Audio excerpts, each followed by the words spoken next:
what do you want to become? And does this situation, does this current choice work in alignment with that or against that? And you'll start to see a lot of things in your life prop up that you realize are as a result of just an old program, from conditioning. And it's not something that serves you anymore. It's not something that serves your evolution. It's not something that serves your alignment with your purpose. So it's something that needs to actively, you need to let go of it. You need to become aware of it, and you need to choose something else. And that is how you consciously create your new identity. But you are going to feel that fear because you're navigating something unknown, and there is uncertainty associated with that. There comes the potential that when you change and when you embrace your authentic self, the environment that you've worked so hard and you've built this identity, to approve of and to validate, that will be threatened because now you are becoming a different version. And these people could potentially, no longer want to associate with you because then you are not in the same bubble, you could say. And so there's a risk of that, and there's a risk of not being accepted for your true self. And that is why people feel that fear, and they feel the need to conform, and they feel the need to slip back into that old identity, because it takes courage to navigate that and to stand strong and to stand firm despite maybe not having the approval. So that default programming is something that you need to become aware of.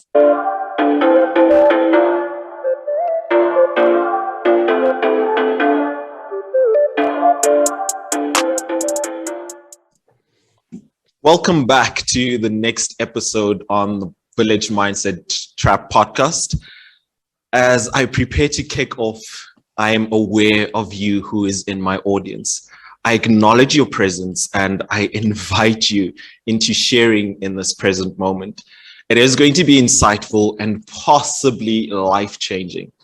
This is going to be our first podcast for 2022, and I've chosen the ideal guest to get us started. I am excited to be hosting my friend, Radiant Raquel de Encarnacao.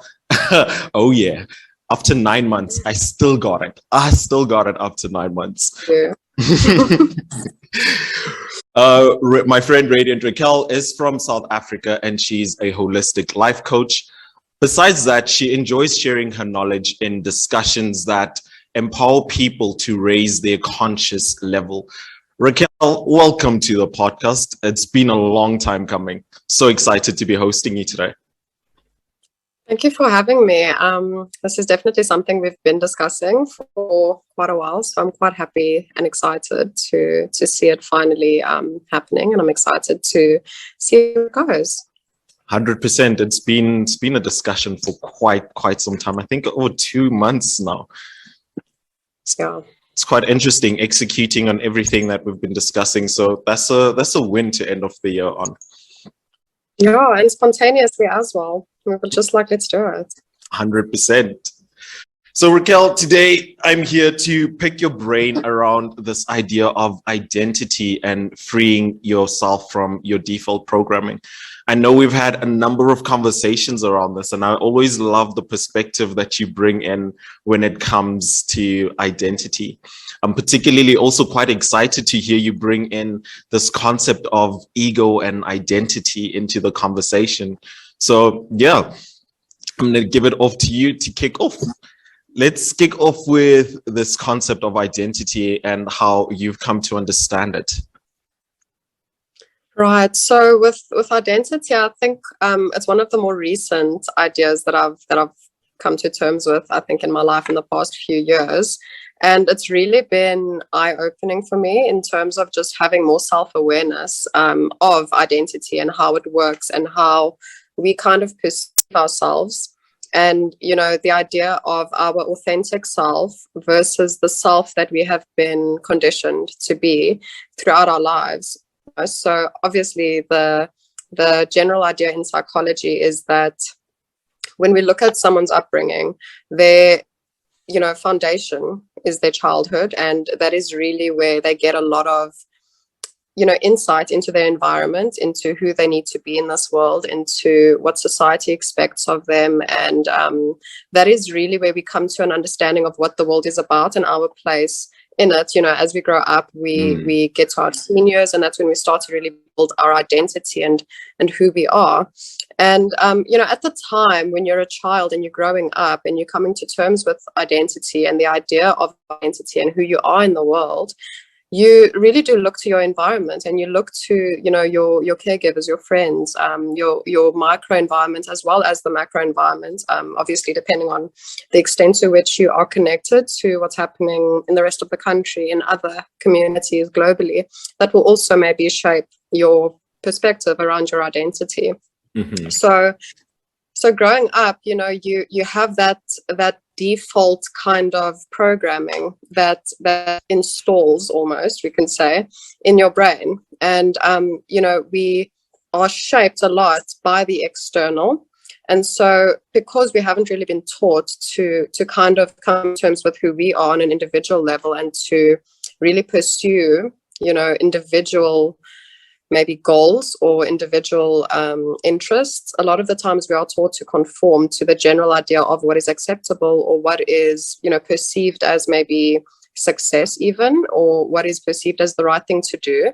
And so we look externally to the people in our environment to build our identity of being an acceptable member of society. And with comes the programming of what that means to be accepted.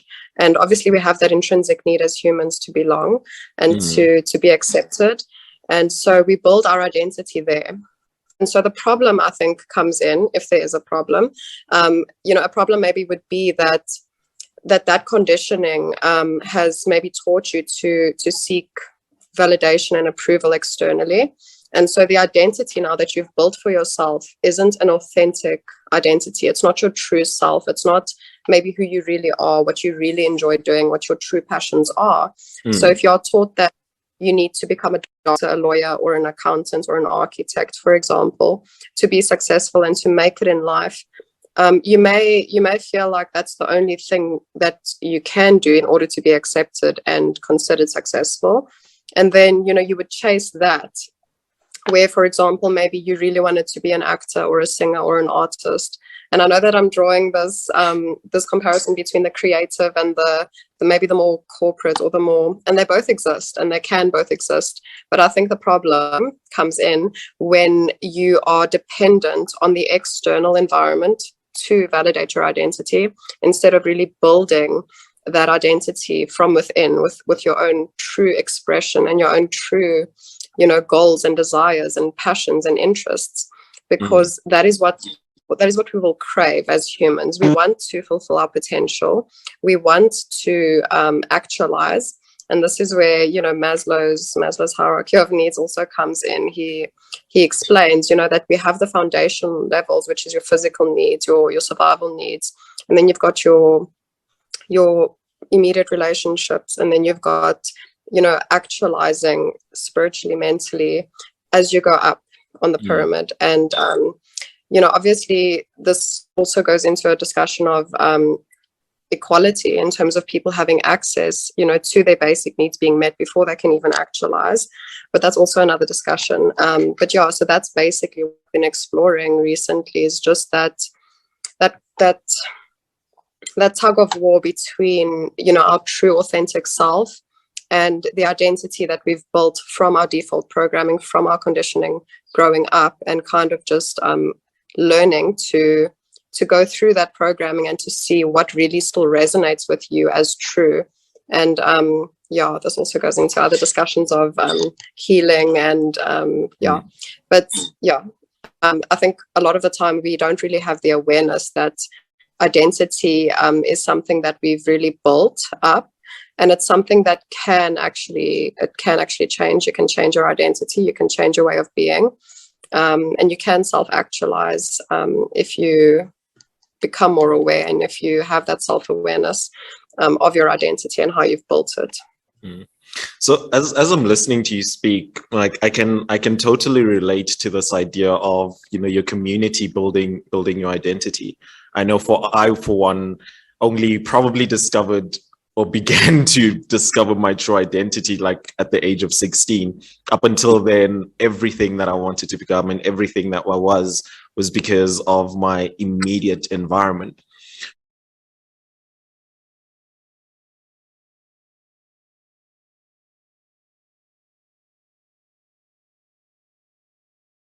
now, as I was listening to you as well, there were two things that I was picking up, which was this concept of social identity and personal identity.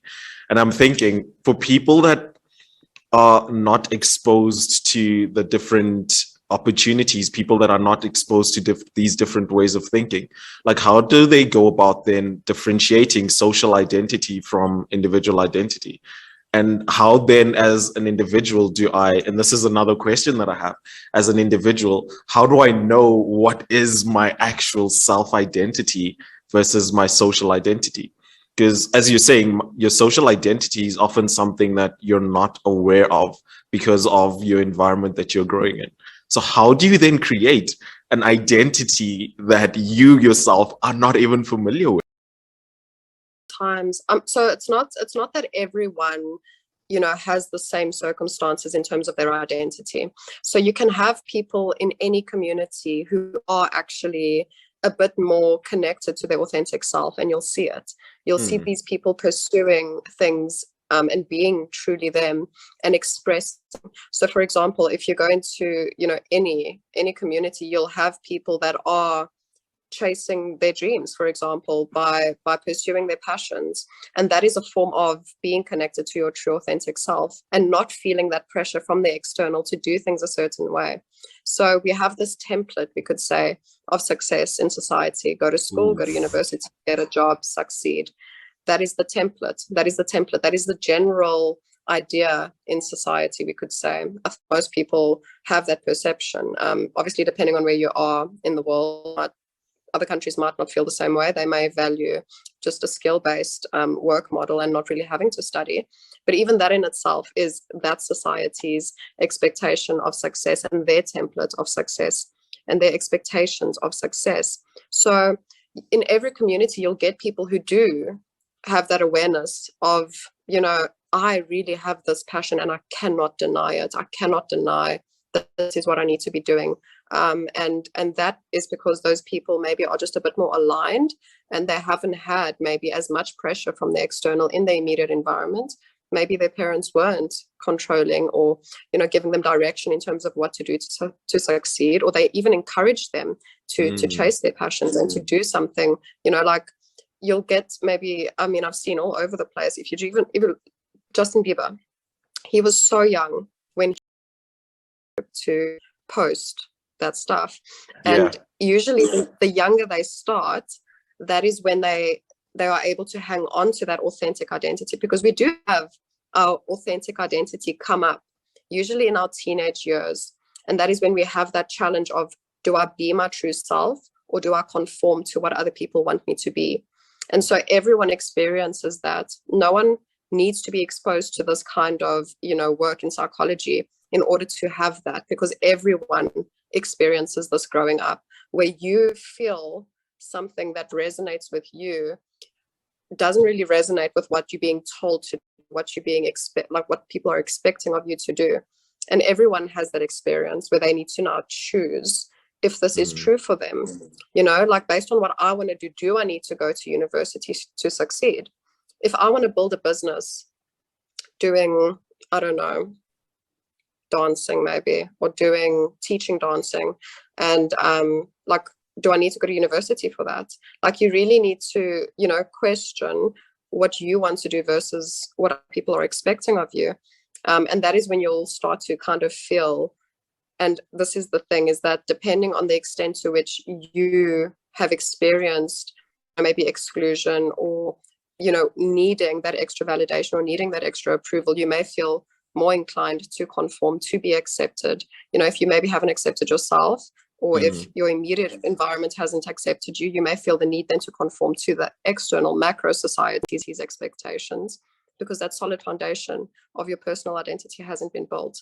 So, I mean, everyone has this experience. You don't really need to be exposed to psychology to understand what I'm talking about. I think we've all experienced it. But in terms of how do you know, this comes with alignment. You'll feel when you are in or out of alignment. And this comes to now a bigger discussion in terms of being able to recognize your nervous system, what your body is telling you. You know, when I was studying law right out of high school, I experienced that I chose law because my external environment was telling me psychology wasn't the best option. Like psychology is not really real. It's just a bunch of theory or something like Not that. such a well-known field. Yeah, no, back in the day it wasn't as socially accepted as it is now. I think, well, in my environment anyways. And so I didn't choose psychology right off the bat, even though I knew I wanted to. I chose law because that was, in my perspective, the acceptable option. And I was studying law. Every time I went into that lecture hall, every time I opened that book, I felt this disconnect, a fundamental disconnect. And I felt like this isn't for me. Like, I can't see myself doing this. I can't see myself enjoying this. And so, a lot of people push through that and they continue because they know that this is something that they've chosen and it's too late and they've invested money. They need to keep going. They need to finish and they need to pursue this. And the more we do that, the more we feel like we have to do this, even though we don't really want to do this, the more out of alignment we get and the more disconnected we get from our true self and the more identified we get with that other identity that we've built in terms of that social identity of needing to be accepted. And so the more we deny our authentic self, the more we veer off into needing to, get validation, approval externally. And so when I chose, okay, listen, this is not for me, I need to go study psychology, that for me felt like I was getting into alignment again with what is true for me and with like what I want. And so you'll feel that disconnect, and you'll feel that anxiety or that dread even, in pursuing something maybe that you don't really want to do. That's so you'll feel it. Feeling. Yes. It's quite interesting that you keep mentioning this idea of choosing the identity and seeking external validation from the environment and stuff. And I'm thinking right now, even if I were like somebody that decided to choose this new identity of expressing my most authentic self, chances are that the same feeling of dread that I was experiencing while being inauthentic is something I would experience while embracing this new identity, because it's something new. It's someone new altogether. And I'll be seeking validation because it's new. I'm trying it out and I'm feeling like an imposter, in that sense. And so what would happen then, I would then relate back to my previous default identity and feel like that is the one for me.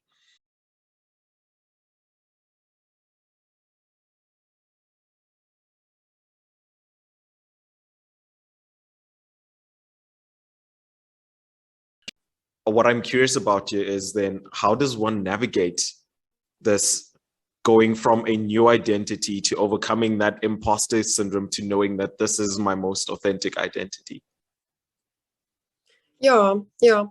So I like this question because I think it definitely portrays that tug of war between, when you start to become more self-aware and you maybe become aware of the fact that you have been out of alignment with what you really want for a while and you just feel like something's off, you may start to want to create that new identity.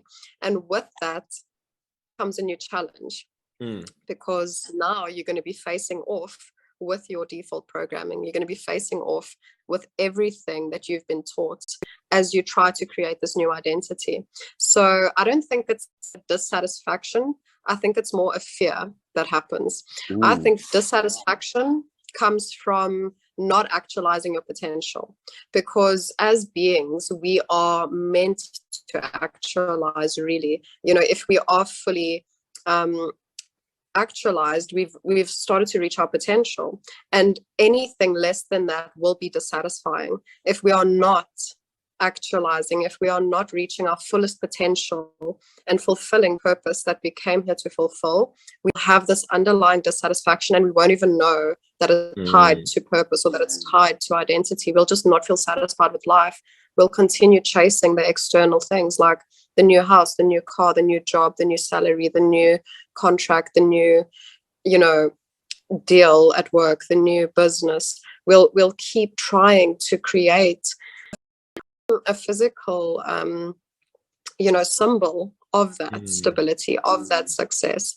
And we won't realize that, the external can't really satisfy us as much if we aren't fully actualized and fully reaching our potential and living our purpose. So I don't think it's a dissatisfaction. I think when we start to shift into that new identity, what happens is fear, because now you feel, well, your ego rather feels that direct threat of that identity being dismantled. Your ego feels attacked. So a part of you feels incredibly scared because you're moving into, or you're navigating a unknown space. You're creating a new identity. And so what that requires is the releasing of the old identity. And so when that happens, your ego feels incredibly threatened, and it's going to do everything it can to hold on. That default programming is something that you need to become aware of. And again, this comes through reflection, introspection, getting to really know yourself by spending more time with yourself, questioning, critically thinking, and really just choosing, what do you want to become? And does this situation, does this current choice work in alignment with that or against that? And you'll start to see a lot of things in your life prop up that you realize are as a result of just an old program, from conditioning. And it's not something that serves you anymore. It's not something that serves your evolution. It's not something that serves your alignment with your purpose. So it's something that needs to actively, you need to let go of it. You need to become aware of it, and you need to choose something else. And that is how you consciously create your new identity. But you are going to feel that fear because you're navigating something unknown, and there is uncertainty associated with that. There comes the potential that when you change and when you embrace your authentic self, the environment that you've worked so hard and you've built this identity, to approve of and to validate, that will be threatened because now you are becoming a different version. And these people could potentially, no longer want to associate with you because then you are not in the same bubble, you could say. And so there's a risk of that, and there's a risk of not being accepted for your true self. And that is why people feel that fear, and they feel the need to conform, and they feel the need to slip back into that old identity, because it takes courage to navigate that and to stand strong and to stand firm despite maybe not having the approval. So when you start to see the extra validation and approval drop, you need to still be able to stand firm, knowing that this is your authentic expression. And it's okay. Like, it's okay that we have people who are different, and that we value different things, and that we have different ideas of success. That's okay. That's where understanding and acceptance, compassion comes in, and just letting people be who they are, really letting them be their authentic expression.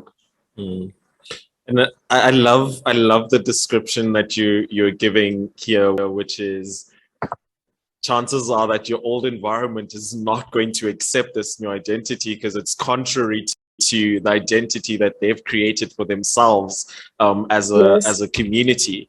But at the same time, this new space that you're trying to go into might also not accept you and this new identity because you're foreign to them and they don't really know you. So it's almost like you're stuck in that state of limbo, not knowing which side to go. Should I go back? Should I go forward? If I go forward, I might not be accepted. But if I go back, I'm still not going to be accepted. And so I can see where this element of fear comes into play. Of course, you're isolated, you're alone now, and you've got to find your own way. So definitely there's a lot of fear.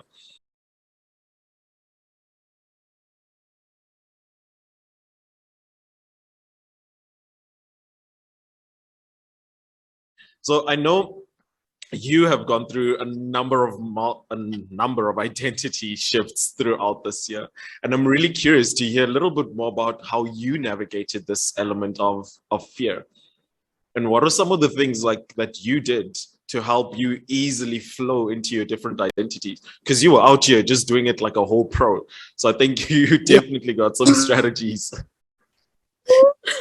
Yeah, so it's been a long time coming. I think that I have been someone who is constantly working on, not really working, rather, I think becoming more aware of myself, and becoming more aware of my place in the world. And I think based just on my life experience, just growing up, having a lot of challenges growing up, I had to really question a lot of times, how I got there and what I was doing. And I did feel that disconnect quite a few times growing up in terms of not feeling like I really belong in certain places. And I think that actually served me, because then I started to realize that it's actually okay, because I could connect with many different groups of people on many different things. But a lot of the time I did feel kind of like I do think a bit differently. I do act a bit differently. And so I was faced with rejection a lot earlier in my life, I think. And so I was able to kind of navigate that early on. And I think I became very identified with, and yeah, so having gone through a lot, we as people, we constantly swing between two extremes in life. And this is just one of the laws of the universe, we could say, is that there's going to be that constant swing between the polarities of our reality, so good and bad, and feeling like maybe positive or negative. Those are the two maybe extremes that we can swing between. And what I learned is that only recently have I actually learned this, is that there is going to be that constant swing back and forth. But having gone through so much, I found myself swinging a lot to the negative very early on in my life, having gone through quite a bit of suffering and identifying with that suffering to the point where I would perpetuate it myself. I believed intrinsically that I was a victim. I believed that I was a victim of my circumstances. I believed that life was against me. And so it became my identity. And so then I started to perpetuate that. And then I wouldn't even be able to acknowledge my successes or my wins when I would swing to the other side. So we have our successes, we have our wins, we have our triumphs, we have our, moments where we are really proud of ourselves and we really love ourselves. And then we swing back to the other extreme where we need to learn, we need to grow, we need to evolve, we need to expand. And may not see that as an opportunity if we are identified with the suffering of that. So when things get challenging, we get scared and we want to back away from it. We don't want to see, what does this moment in my life, what does this situation in my life present me with as an opportunity for learning, growth, or expansion? So if we fail and then we become identified with that, we start to get too attached to either side. So if you're in a phase of growing and you start to perceive these challenges as challenges and struggles and failures, and you identify with that, you will get attached to that extreme and you'll start to perpetuate that in your life. And then you won't be able, when you swing back to the other side, you won't even be able to really acknowledge that success. And that's what happened to me. So having experienced that, I started to realize that I am responsible for my life. This is the biggest lessons I ever learned, is that I am responsible for my life, and I make a choice about my thoughts, and I make a choice about my actions. And at many points in my life, I felt like I actually didn't have that control. I felt like I wasn't choosing my thoughts. I felt like my mind actually had a hold over me, and this was my experience with several different issues in terms of my mental health. I felt like I wasn't in control. I felt like my mind was in control of me. And so it was this constant tug of war where I knew that I wanted something different for myself, but somehow I couldn't get out of it. And so when I really came to terms with the fact that I actually have some power, I actually have some control over my life, just by choosing differently, choosing to think differently, choosing to change my mindset, choosing to really question the beliefs that I hold, and starting to really question where I want to go, rather than, focusing on the past, focusing on everything that's happened to me, all the negatives that have happened to me, all the suffering that's happened to me, and identifying with that, changing the narrative of each of those events and saying, this contributed to my growth. If I didn't go through all those things, I wouldn't be strong now. I wouldn't be who I am now. I wouldn't know what I know now. So I started to rather, reframe those events and see them as opportunities for growth, opportunities for learning. And then I was able to release that identity of being a victim. And I was able to instead identify with someone who is a conscious co-creator, who is choosing her reality, who's choosing her thoughts, and choosing, inspired thought, inspired action, rather than, thoughts and actions that are filled with self-doubt. And again, it's becoming aware of those two extremes. And David Hawkins, excellent scientist, psychologist, psychiatrist, I think, he developed the map of consciousness, that scale of consciousness. And he explains, at the bottom, you have shame, guilt, fear, anger, things like that. And then as you move to the center, you've got more neutrality, willingness, and that is the tipping point. It's courage, willingness, and acceptance that enables you to move from that victim identity, or from that identity that is over-identified with the external and needing external validation and approval, and instead focusing internally, and then that's when you start to get inspired, you start to chase your passions, you start to move into states of higher consciousness, which is that of, love, acceptance, willingness, and peace and joy. And again, it's about taking inspired action. And that is how you will start to move towards a more empowered, actualized identity. So it's just about consciously, and it takes work. I've been very dedicated. I've been very, very dedicated, because I have been in very, very dark places in my life, and I had to actively climb out of the pit. So I am very well versed, I think, in that process. And I think I've just really gotten excited now about the potential, that comes with that growth and expansion, and just exploring that more. It almost sounds as though you're embracing challenge as part of identity creation. It's so interesting how your face literally lit up and you're like, I'm enjoying the process now.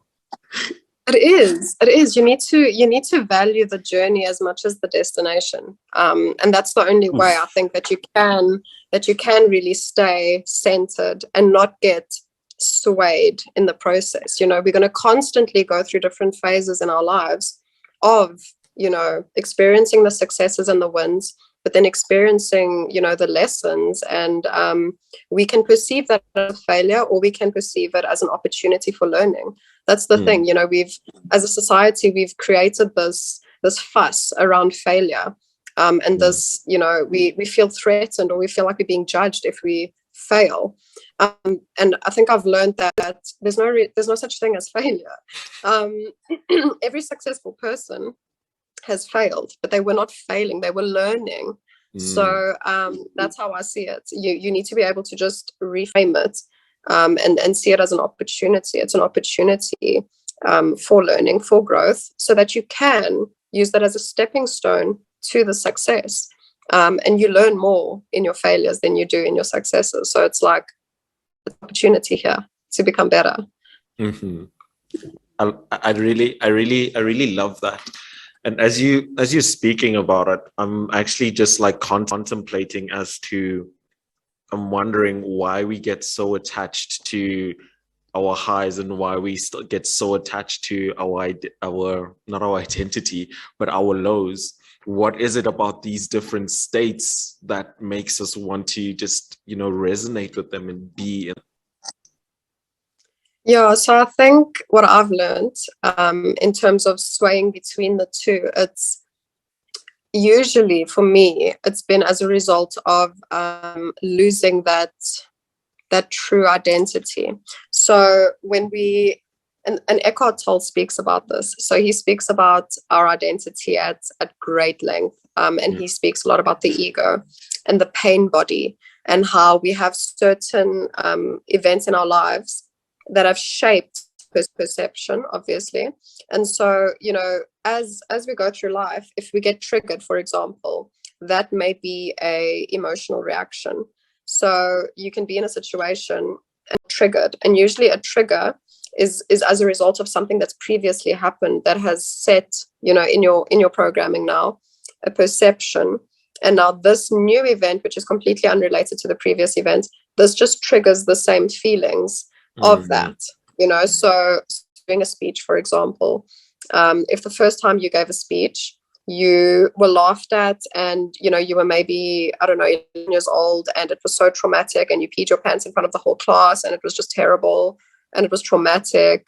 The next time you give a speech, it can be in a different class for a different subject, different classmates.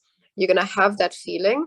And if someone giggles in the class, in that moment, you could have a complete breakdown just because it's activated that memory of the previous trauma. So if you haven't worked through the events in your life that have had a high emotional charge, so the higher the emotional charge of an event, the more important it is to process it, because the higher the emotional charge, the higher the likelihood of that being imprinted in your mind as a memory, a conditioned memory. And Joe Dispenza speaks a lot about this.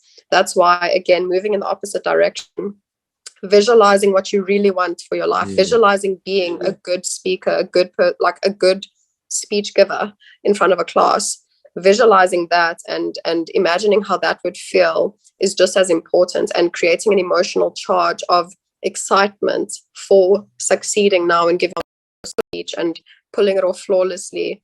That excitement, you can start to anticipate your nerves rather as excitement now to give the speech and to finally succeed. Use that as fuel for a completely different outcome. So this is obviously very you need to work through to get to this point, and it's a practice, for everyone. So what I've learned is getting attached to either extreme is usually a result of not really being firm within your true identity. And you may then, sway a bit more and not really remember. And this takes a process. Like shifting your consciousness is a process. It's a practice of becoming more aware of yourself and, forgiving yourself, because we go through so much and we shame ourselves for not being better and for not being good enough. And you're not really taught, that self-compassion. And so it's easy to get caught up in that trap of feeling like you need to be a certain way and needing to perpetuate that identity. So it's really about being able to stay centered and just having an understanding of, okay, sometimes I'm going to win, sometimes I'm going to learn. And that's okay. Not getting attached too much to being a winner. If we look at now what happened in the F1 with Lewis Hamilton and Verstappen, I mean, if Lewis Hamilton is over-identified with being a world champion, and he's so adamant that, this is who he needs to be for the world, he's going to have a very difficult time now navigating this time. But obviously, I think Lewis Hamilton has experienced a lot in his career, so he's able to perceive it as, it's fine, I can come back next year and fight again for my 8th title. I can do it again next year. And that is a more growth-oriented mindset. It's not getting caught up in, oh my word, the whole world thinks I'm a failure. Oh no, because then you're getting too attached to this extreme, to the extreme of losing, that you don't see it as an opportunity anymore. When you see it as an opportunity, you come back to center. You're not too attached to that identity, just like you're not too attached to the identity of being a winner. You know that you're going to navigate each extreme constantly through your life, in different areas of your life, in career, relationships. You're going to experience that constantly because you need to evolve and grow constantly. I love that. I just don't think that Lewis Hamilton was the greatest example, because the man lost F1 and he went and he gets a medal from the Queen and he's now knighted as Sir Hamilton. So even though he lost, he's still winning. But I get where you're coming from. No. But in terms of being the world champion now in F1, I mean, if you got too attached to getting that title now, the point is, if you got too attached to that identity, it's going to be very, very difficult now. Whereas if you understand, okay, I'm still Lewis Hamilton, like I'm Lewis Hamilton, like this doesn't mean anything in the bigger picture. This doesn't mean anything in terms of my identity. This loss or this, because I know that there's a lot of controversy around the rules and how this even happened.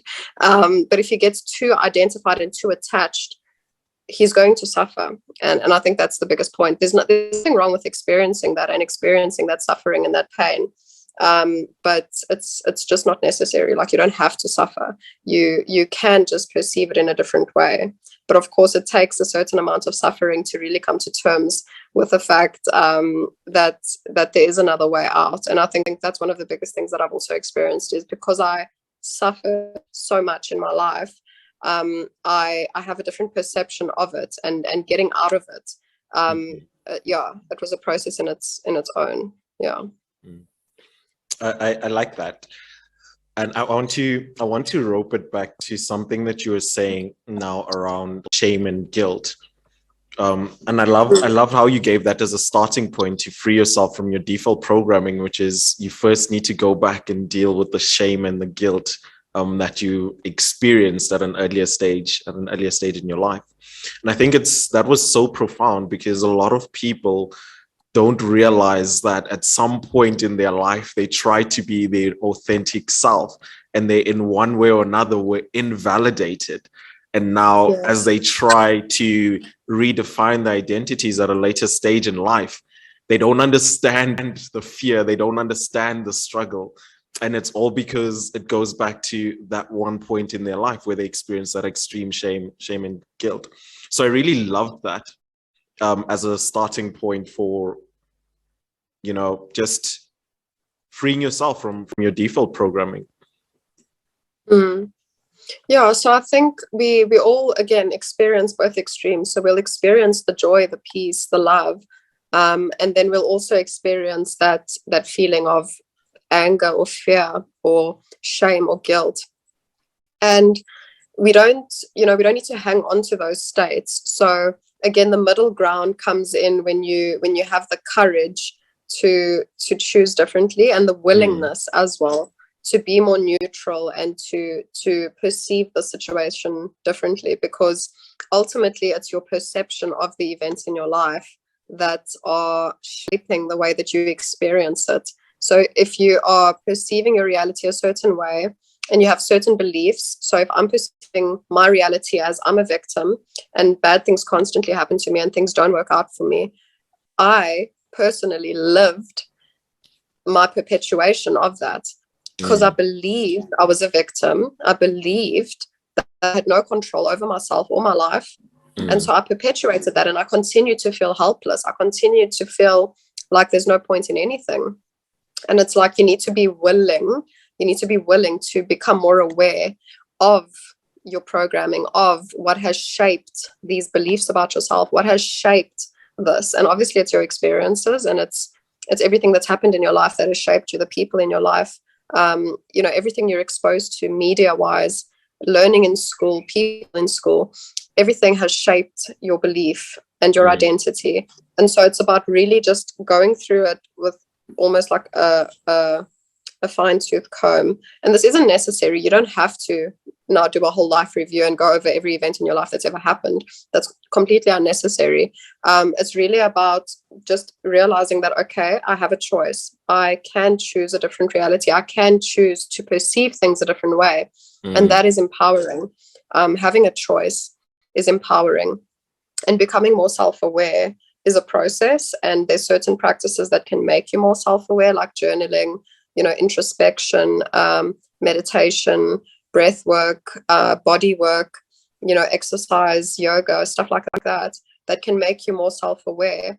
But the point is that you, regardless of your conditioning, you're going to need to consciously create your new identity based on what you want. So you don't have to sit and go through all your traumas in your life. But at some point, you don't have to do that. At some point, as you're working towards your new identity, the triggers are going to come up on their own. It's like, you'll just be doing you. You'll just be going for your goals. And as you do that, okay, fear of judgment coming up. Okay, I care about what people think. Where does that come from? And then, okay, now you can go see, okay, where in my life has this happened? And then you can resolve it. So you don't have to sit now and do a whole life review, go over every experience. You can just choose to move forward. And as you do that, you will have all of these default programmings come up. So if you want to be a public speaker and you go in front of a crowd and, you feel insecure or you feel scared, that is something you need to now just go look at. If that's not something you want to continue, taking forward, the fear, the nervousness. And I feel like to some extent you will always have a little bit of nervousness, but if you have this overwhelming fear, there's probably something there that you can go explore and remove that blockage, So it's all about removing the blockages of the default programming so that your path is clear, and then you can just move forward. But as you move forward, you'll see those little blockages and you'll be able to clear them with self-awareness and with introspection. I love that. I think that's amazing, because I was sitting here and I'm like, damn, a whole life review. I can imagine how long and hectic that's gonna be. Be like, daddy beat me when I was 12. What happened when I was 5? That can't be this it. Happened in school. This happened in university. No. Hectic. Yeah. As you actualize, more and more stuff will come up to become aware of, so that you can actualize. All those blockages will come up to review. So you don't have to, sit and do a life review.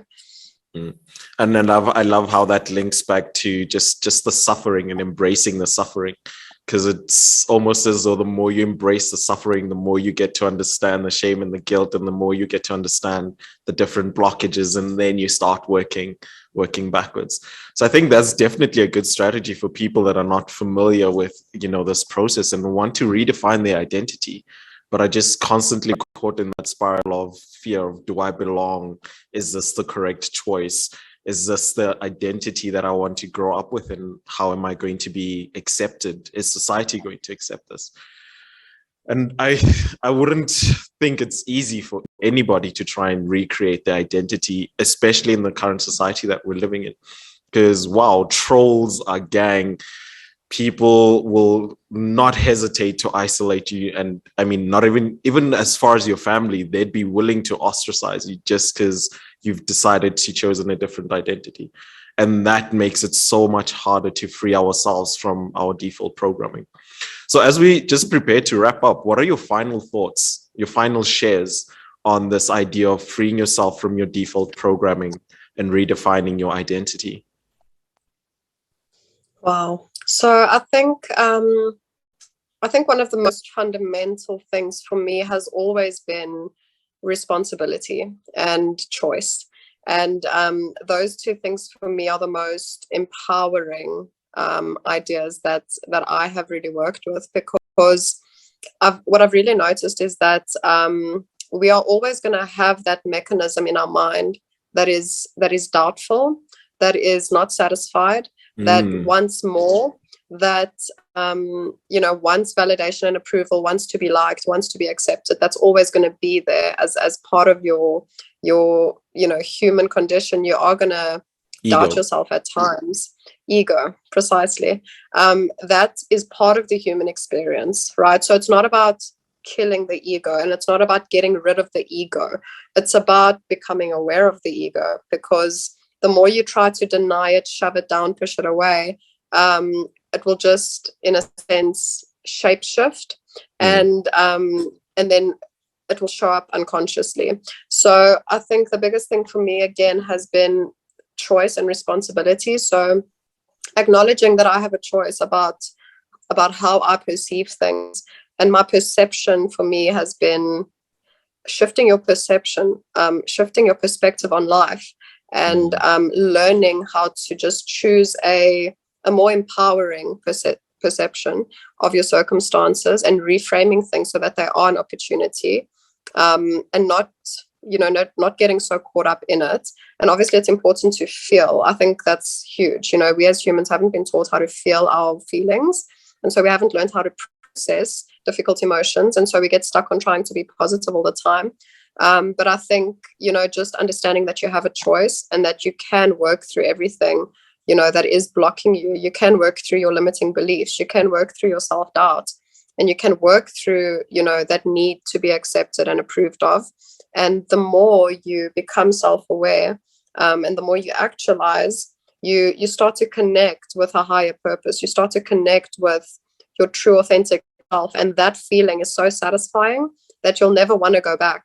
You'll never want to go back to being the old version of you that is trying to people please, and that is trying to, build this identity that isn't really in alignment with you, that doesn't even feel good for you, you start to realize that life's too short, and you need to really embrace your truth so that you can actualize, so that you can fulfill your potential. And that feeling, once you start to do that, once you start to align more with the truth, and you start to align more with who it is that you want to be, you will never want to go back to an old way of being, and you'll keep evolving in that space. So it's not like an instant thing that happens where you're just like, I'm a millionaire now, and that's just how it is. It's like, yes, have that mindset that you're a millionaire, but keep that in mind as you start to engage in your reality, and as you start to see every new opportunity. Think like a millionaire. How would a millionaire entrepreneur handle this challenge in his business? How do I handle this dissatisfied, disgruntled customer? Do I want to fight? Do I want to be aggressive with them? Is that the type of person that I want to be? Or do I want to just hear them, acknowledge their frustration, and work on a solution? It's constantly about choosing. So constantly, consciously choosing and taking responsibility for, where you have not really chosen the best for yourself, taking responsibility for where you are still self-sabotaging or procrastinating or doubting yourself or judging yourself or condemning yourself, shaming yourself, guilting yourself, releasing, those states of consciousness and not making that part of your identity, starting to build an identity that is empowered and that takes responsibility and accountability for everything. And that is really empowering, and that is how you start to take control of your life. I love that. That was such a powerful ending statement there. So that's it, folks. Life's too short. Embrace your truth. And as we can see, you're very pro-choice. It came through very strongly there in the end. Just really emphasizing on this idea that you've always got a choice to make, and it is your responsibility to make the choice that's in your best interest. So, Radiant Raquel, I really appreciate having you on my platform today. It was really insightful getting all of this information from you. So fun. And I definitely look forward to hosting you again. There was something you started touching on there at the end, which sounded like manifesting. And I was just like, oh yeah, here we go. Whole other discussion. A whole other discussion, definitely. So just to sum this up, it is, again, guys, take responsibility for your life. You've got a choice. Feel your feelings, embrace your suffering, deal with your shame and guilt, and change your perception on life. It's not going to be easy trying to redefine your identity, but from the sound of it, it's definitely going to be worth it.